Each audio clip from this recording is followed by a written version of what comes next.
update sa ginagawa kong DIY grass cutter. Yo, what's up guys? At dahil nga nag 1 million ang ating unang upload, naisip kong i-upgrade ang ginagawa nating grass cutter gamit ang ating grinder. At dito nga sa unang video natin, pag testing natin, nasira agad to, napuputol agad yung ating tansi. Kaya ang ginawa ko dito, pinalitan ko siya ng kabitan. Hindi na siya rekta sa ating grinder. Bale, gumamit ako ng pambapping, doon ko nilagay ang ating tansi. Para naman hindi to tatama sa ating grinder. Dahilan para mabilis maputol ang ating tansi. At syempre, nilagyan ko na rin siya ng magandang hawakan na katulad nito guys, yan o.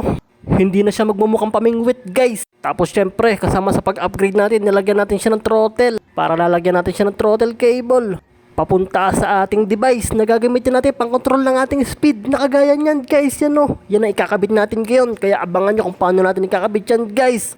Dito nga, tinanggal ko muna yung grinder para makilos tayo ng ayos. At nang matanggal ko na, kinuha ko na yung ating device guys na ikakabit natin diyan pang control ng ating speed. At dito nga, nag-iisip ako kung anong gagamitin ko ditong insulator para hindi siya nakadikit sa ating bakal, para maiwasan yung pagkakaroon ng grounded. At iniisip ko na rin kung paano ko ikakabit, kung ano yung mga gagamitin ko, at kung paano ko ikakabit yung cable diyan guys. Medyo mahirap to, pero lagi nyo tatandaan na walang mahirap sa taong porsigido. At syempre, biglang may naisip na ako dito. Naisip ko, nalagyan ko na lang siya ng kahoy na ganito guys, so yan o. Bali yan yung laro ng bata, yung pinagpapatong-patong, tapos hihilahin mo, tapos pag nagkamali ka, bigla na lang mahuhulog siya sa iba. Aray mo, pakak. At dito ngayon, assemble ko na siya na parang Lego lang guys. Grabe, parang bumabalik sa pagkabata, para lang ako nagle-Lego dito. Ay, wala pa nga palang Lego nun. Yan guys, bali sabi ng taong ito, ganito daw ang gagawin, yan. Tapos, ipapatong yung ating dyan, speed controller, yan, ganyan lang guys. Napakatalino mo talaga, boy! Alright, umpisahan na natin to. Kaso, hindi pala ganun kadali guys, kaya transmission na lang natin. At eto na nga nagawa ko guys, parang bangkito lang. Bali, sasalpak mo lang yan dyan sa may tubo na yan guys, yan, ganyan no. Saka natin ipapatong yung ating device na parang ganito. Yan, napaka-aesthetic talaga. Syempre, kailangan tibayan na natin yan para hindi siya magalaw. Nilagyan ko lang pala ng 2 tornilyo dyan sa 2 gilid para matibay at hindi siya nagalaw. Tapos meron pa ako isang problema kung paano ko ididikit dito yung ating speed controller. Buti na lang talaga, naalala ko yung kaduktong ng ating pambapping. Saktong-sakto, and the same time, pwede na rin siyang removable. Para nga may dikit to, kailangan ko ng matinding pandikit. Una, kumuha muna ko ng gasolina. Grabe, gamit na gamit yung ating natutunan. Pwede kang kumuha ng gasolina, gamit lang ang ating bote.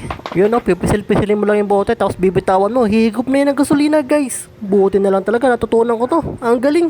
After that nga, kumuha ko ng styrod, baso. Tapos pinira-piras ako, nilagay ko dyan. Tapos nilagyan ko ng gasolina. Tapos sinalo ko. At yun guys, unti-unti siya natutunaw at instant pandikit na guys, napakalupit. At nang malagyan ko na nga siya ng pandikit, ikinapit ko na siya sa ginawa kong kahoy. Yan guys, oh, napakaganda ng kapit niyan. Grabe, ang sticky, parang wet.